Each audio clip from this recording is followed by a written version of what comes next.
Buenas noches, familia. Bendecido domingo para todos. Como les digo, hay veces que los domingos toca trabajar. Aquí estamos en el Jacalito de Marimar, ya casi buenas noches.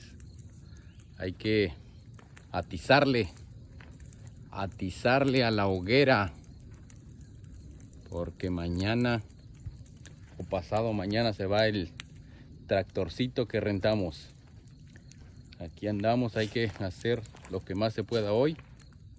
Tractorcito, generador por si se sale de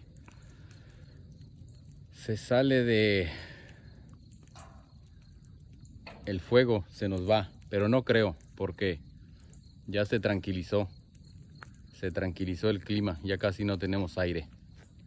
Aquí andamos ya en la pardeadita. Hay que darle otro ratito hasta que el cuerpo aguante. Vamos a atizarle. Bendecida noche. Vamos a darle un ratito aquí. No se olviden de hacer el bien sin mirar a quién. Vamos a divertirnos otro ratito.